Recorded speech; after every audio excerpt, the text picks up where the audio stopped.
9వ తేదీ ఏప్రిల్ నెల 2026వ సంవత్సరం. ఈరోజు దేవుని వాగ్దానము. కీర్తనలు 16వ అధ్యాయము 11వ వచనము. జీవ మార్గమును నీవు నాకు తెలియజేసెదవు, నీ సన్నిధిని సంపూర్ణ సంతోషము కలదు, నీ కుడి చేతిలో నిత్యము సుఖములు కలవు.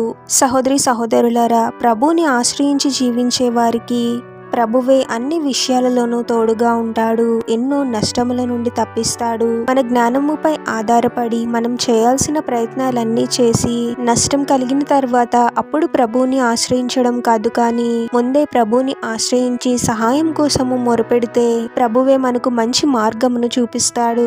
ఏది నష్టాన్ని నాశనమును కలిగించేది, ఏది శ్రేష్టమైన మార్గము అనే జ్ఞానమును మనకు అనుగ్రహిస్తాడు. ఏవి తాత్కాలికమైనవో, ఏవి శాశ్వతమైనవో, ఎలా జ్ఞానము కలిగి ఈ లోకంలో జీవించాలో అన్ని మనకు స్పష్టంగా బోధిస్తూ ఉంటాడు. ప్రభు సన్నిధిని మనకు తోడుగా ఉంచుతాడు.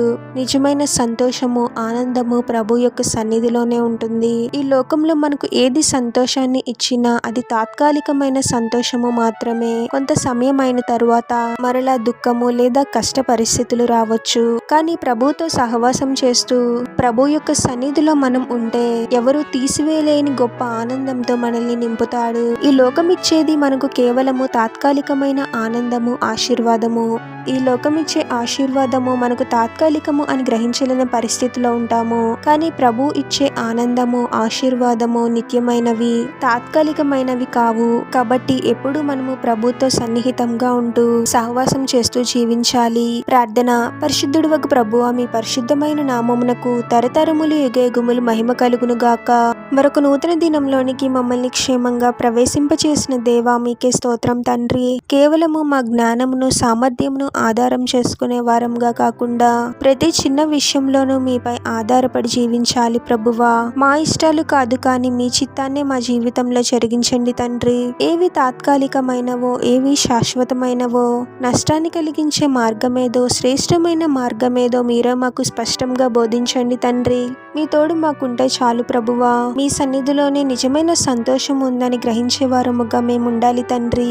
ఈ లోకమిచ్చు తాత్కాలికమైన ఆశీర్వాదాల కోసము ప్రాకులాడే వారముగా కాకుండా మీలోనే నిజమైన ఆశీర్వాదము ఉందని గ్రహించి ఎప్పుడు మీ సన్నిధిలో మా సమయాన్ని గడుపుతూ ప్రతిదినము ప్రతి క్షణము మీతో సహవాసం చేస్తూ జీవించే వారముగా మమ్మల్ని దీవించమని ప్రార్థనలో ఏకీభవిస్తున్న ప్రతి ఒక్కరిని పేరు పేరున దీవించి ఆశీర్వదించి అభిషేకించమని, వారు చేసే ప్రతి పనిలో మీరే వారికి తోడుగా ఉండి వారిని అన్ని కీడుల నుండి, అపాయముల నుండి మీరే వారిని రక్షించమని ఈ మా మనవులన్నీ యేసుక్రీస్తు వారి పరిశుద్ధ నామంలో అడిగి వేడుకొనుచున్నాము తండ్రి. ఆమేన్.